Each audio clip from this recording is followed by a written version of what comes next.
আসসালামু আলাইকুম everyone, welcome back to my channel. আজ চলে এসেছি আরও একটি নতুন রেসিপি নিয়ে। আশা করছি আমার আজকের রেসিপিটাও আপনাদের কাছে ভালো লাগবে। আজ আমি ঝাল ঝাল করে পাঙ্গাস মাছ চচ্চড়ি করব। চলে যাচ্ছি মূল রেসিপিতে। এখানে আমি পাঙ্গাস মাছ নিয়েছি পরিমাণ মতো। মাছগুলোকে একটু ছোট করে আমি কেটে নিয়েছি। এখন আমি দিয়ে দেব এর মধ্যে মশলা। হলুদ গুঁড়ো দিয়েছি হাফ চামচ পরিমাণে, মরিচের গুঁড়া 1 টেবিল চামচ পরিমাণে দিয়েছি। একটু ঝাল ঝাল করে রান্না করব। ধনিয়া গুঁড়া হাফ চামচ, লবণ দিয়েছি স্বাদ মতো, আর জিরা বাটা দিয়ে দিচ্ছি হাফ চামচ পরিমাণে।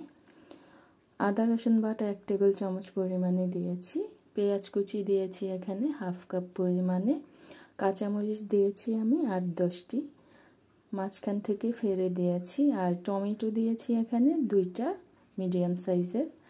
সয়াবিন তেল দিয়েছি 3 টেবিল চামচ পরিমাণে। মাছ থেকেও অনেক তেল বের হবে, সেই জন্য তেলটা একটু কমিয়ে দিয়েছি। এখন আমি হাতে ভালোভাবে মাখিয়ে নিচ্ছি মাছগুলোকে মশলার সাথে। খুব সুন্দর করে মাখিয়ে নিয়েছি। এখানে আমি পানি দিয়ে দেব মাছটা সেদ্ধ হওয়ার জন্য। ভিডিওটা স্কিপ হয়ে গেছে, আমি এখানে পরিমাণ মতো পানি দিয়ে দিয়েছি। পানি বেশি দেওয়ার দরকার নেই। এখন চুলাতে বসিয়ে ঢেকে দিচ্ছি। বলক উঠে এসেছে, এখন আমি একটু নেড়ে দিব। আর রান্নাটা আমি হাই হিটে রেখে করে নিব। চুলার আঁচটা বাড়িয়ে নিব পুরাই। একটু নেড়ে এখন আমি ঢেকে দিচ্ছি।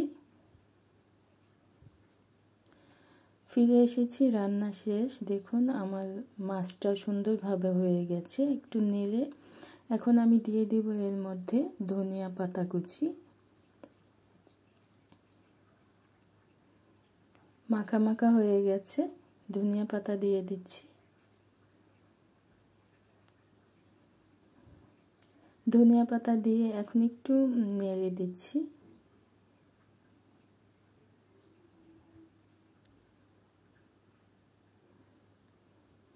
ঢেকে দিব কিছুক্ষণের জন্য, এতে করে ধনিয়া পাতার ফ্লেভারটা মাছের মধ্যে যাবে, খেতে ভালো লাগবে।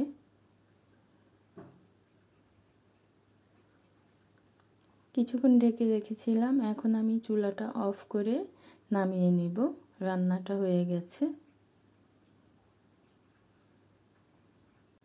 এভাবে একবার রান্না করে দেখতে পারেন, খুবই ভালো লাগবে।